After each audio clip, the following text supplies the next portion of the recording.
नमस्कार, मैं रविश कुमार। राजधानियों में बने ऑडिटोरियम और स्टेडियमों में दिए जाने वाले राजनीतिक लफबाजियों से जो बदलने का सपना दिखाया जाता है वो 24 घंटे भी टिक नहीं पाता है। अलग अलग चुनावों में बारी बारी से खारिज हो चुके और बारी बारी से विजयी हो चुके तमाम दलों में आपको अपराधी और आरोपी मिलेंगे। भयानक किस्म की सहनशीलता है। ईमानदारी से बड़ा कोई प्रोपेगेंडा नहीं है हमारी पॉलिटिक्स में। नेताओं के अमृत प्रवचनों को सुनने के बाद जैसे ही आप अपनी नजर दूसरी तरफ घुमाते हैं, आपको उत्तर प्रदेश के प्रतापगढ़ जिले के बलीपुर गांव की घटना नजर आती है, जहां डीएसपी जियाउल हक की हत्या कर दी गई। जियाउल हक की तस्वीर आपके स्क्रीन पर है। हंसता हुआ चेहरा। पत्नी ने कहा कि ये वो फरिश्ता था, उसका चेहरा जाकर देख लो। यही चेहरा है आपके स्क्रीन पर। बलीपुर गांव में जियाउल हक गांव के प्रधान नन्हे यादव और उनके भाई सुरेश यादव की हत्या के बाद हुई हिंसा को काबू करने गए थे। उल्टा भीड़ ने पुलिस पर फायरिंग कर दी। जियाउल हक की पत्नी ने कहा कि पहले पांव पर गोली मारी गई, पतलून पर गोली के निशान नहीं हैं। यह सिर्फ जियाउल हक का हंसता हुआ चेहरा नहीं है, इसमें मध्य प्रदेश में ट्रैक्टर से कुचल दिए गए आईपीएस नरेंद्र कुमार का भी चेहरा शामिल है, मंजूनाथ का भी चेहरा है, सत्येंद्र दुबे का भी है, उन लोगों का भी है जो उसी सिस्टम के शिकार हो गए जिन्हें बेहतर बनाने का प्रयास ये अफसर करने गए थे। राजनीतिक दलों ने सत्ता को फुल पैंट समझ लिया है। वोट मिला और पहनकर बेलगाम हो जाते हैं। तमाम राजनीतिक दलों की सरकारों में ऐसी मिसालें मिलेंगी।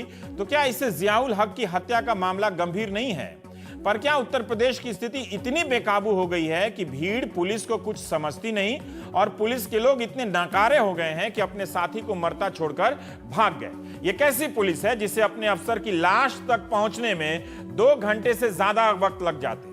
यह तस्वीर इलाहाबाद यूनिवर्सिटी के मुस्लिम हॉस्टल की है, जहां 1998 में देवरिया से इंटर पास कर जियाउल हक नाम का एक लड़का बीए पास करने आता है। 9 साल तक जियाउल हक ने 16-17 घंटे की पढ़ाई की और 2007 में डीएसपी बने। हंसमुख और एक सादा इंसान, मगर जब सिस्टम में गए तो देश की राजनीति ने 65 सालों में 24 घंटे काम कर जो जाल बिछाए हैं उसी में फंस गए। इस मुस्लिम हॉस्टल के कमरा नंबर 14 में जियाउल हक के रात दिन गुजरे हैं। अब पूरे हॉस्टल में सन्नाटा है। ज्यादातर छात्र अपनी पढ़ाई छोड़कर सीनियर के जनाजे में शामिल होने देवरिया गए। अखिलेश के देवरिया जाकर सीबीआई जांच की मांग स्वीकार करने के बाद जियाउल हक को सुपुर्दे खाक किया गया। आज जो राजनीतिक बयान है उनकी हालत तो पुलिस से भी बदतर है। जिनके शासनकाल में खुद ऐसी हत्याएं हो चुकी थीं, उन्होंने राष्ट्रपति शासन की मांग कर दी। मायावती के जवाब में मुलायम ने कहा कि छलनी की हिम्मत कैसे हो गई सूप पर आरोप लगाने की। छलनी में तो खुद ही इतने छेद होते हैं, पर क्या सूप का यही जवाब मुकम्मल था?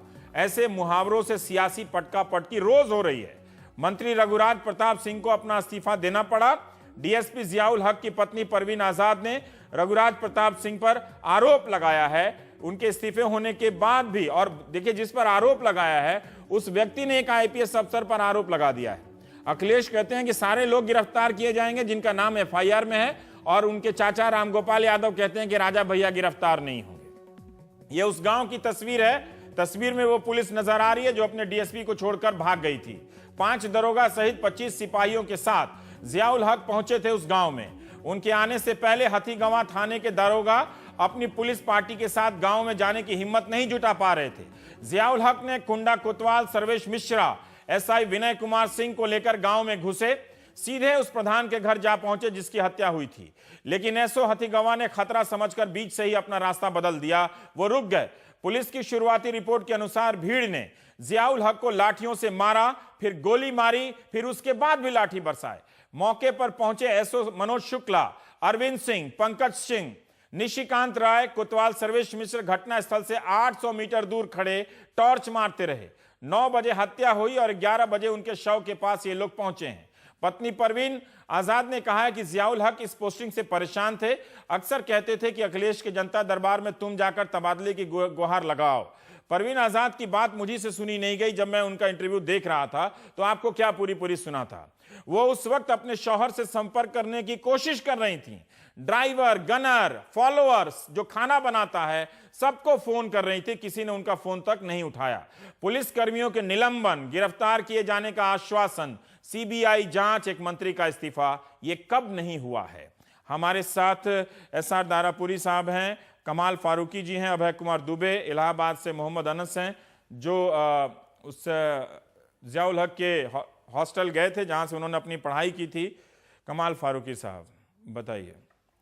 अरुण कुमार जी से तो मैंने बहुत उम्मीद की थी कि वो आएंगे, उनकी तारीफ अखबारों में छपती है, मगर वो नहीं आए।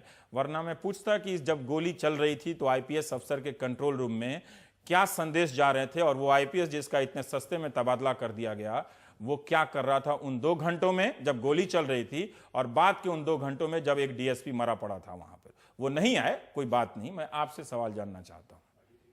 देखिए, पहली बात तो ये कि हम शर्मसार हैं। इससे कोई इनकार नहीं कर सकता कि जो कुछ भी दुर्घटना हुई है वो बहुत ही ज़्यादा तकलीफदेह है, और उसका कड़ी से कड़ी लफ्ज़ों में भी निंदा किया जाए वो भी कम है। और हमको ये बात कहने में बिल्कुल कोई किसी किस्म का एतराज़ नहीं है कि जो विडोर ने बात जो कही है, परवीन बेगम ने जो बात कही है, उसके बाद में बहुत जान है। और ये इसके जो ज़ियाउल हक साहब की जो शहीद किया गया है, मारा जो गया है, ये बेसिकली एक कॉन्स्पिरेसी सीधी सीधी इसके अंदर नज़र आती है। और इसकी सीबीआई से जांच होना और जल्दी जांच होना, और अगर उससे भी इसके अलावा भी अगर कुछ और काम हो तो उसके लिए भी चीफ मिनिस्टर साहब ने इस बात को कहा भी और इमीडिएटली उसके ऊपर अमल भी किया गया है। बेसिकली अगर आप देखें तो परवीन जी ने एक बात बाकायदा ख़त भी दिखाने की उन्होंने कोशिश करी थी, और वो बहुत महत्वपूर्ण है कि उन्होंने कहा था कि प्रतापगढ़ के अंदर इससे पहले जो फसाद हुआ था, और उस अस्थान गांव का जो फसाद हुआ था, और उस अस्थान गांव के अंदर इनके फादर का जो हमारे ये जो मंत्री जी जिनको रिजाइन करना पड़ा है, इनके रघुराज प्रताप सिंह, इनके खुद फादर का भी नाम उसके अंदर मुलव्विस था। और वहां पर वो उन्होंने परवीन तुगड़िया को भी लेकर गए थे बाद में उसके बाद, और इस तमाम उसकी उन्होंने बाकायदा रिपोर्ट बना ली थी। और ऐसा सुनने में आया है कि वो रिपोर्ट वो सबमिट करना चाह रहे थे, या हो गई या होने वाली थी। तो इतने पुलिस कर्मचारियों के बीच में उनका कत्ल होना और बाकी सब लोगों का भाग जाना, ये यकीनी बात है किसी षड्यंत्र की तरफ निशानदेही करता है। और इसमें एक्शन बहुत फास्ट होना चाहिए, ठीक होना चाहिए, इस बात की आश्वासन भी दिलाई गई है। पर कैसे ठीक होगा जब वो रघुराज प्रताप सिंह ये कहें कि बिल्कुल कोई परेशानी नहीं, देखिए अगर हम आज मंत्री थे, सरकार हमारी है, अगर सीईओ कोई ऐसा काम करते जो हमें पसंद नहीं था तो हटवा देते। ये भी बहुत राम गोपाल यादव कहते हैं कि उनको गिरफ्तार नहीं किया जाएगा। जो उनका ये मतलब कितना रोज रात को लोगों को बेवकूफ बनाया जाए। रवीश भाई, ये जो खुद उसका जो ये स्टेटमेंट है, और ऐसे कई प्रोग्राम कर चुके हैं उनके ऊपर, अब सारा टेलीविजन चैनल लगा हुआ है, पर इस आदमी का कुछ होता नहीं है। देखिए, या तो ये निहायत ही निर्दोष आदमी है जिसको लोग बदनाम कर रहा है, या फिर बहुत ही इस तरह का आदमी है जिसको सचमुच कोई राजनीतिक दल इस तक पहुंच नहीं पाता। रवीश भाई, आप जो ये दिखला रहे हैं, बार बार जो देख रहे हैं, हम हर टेलीविजन के ऊपर देख रहे हैं, ये उससे ज्यादा तकलीफदेह है। एक आदमी की हिम्मत इतनी हो जाए कि वो ये कह दे कि साहब हम उसका ट्रांसफर करवा देते, ये तो बताते खुद इस बात की असेंबली में उन्होंने कही यही बात, असेंबली में भी ये बात करे तो तमाम इंटरव्यू में भी दोहरा रहे हैं। जी, तमाम इंटरव्यू में दोहरा रहे हैं बात, ये बताते खुद ये बात बहुत गलत है।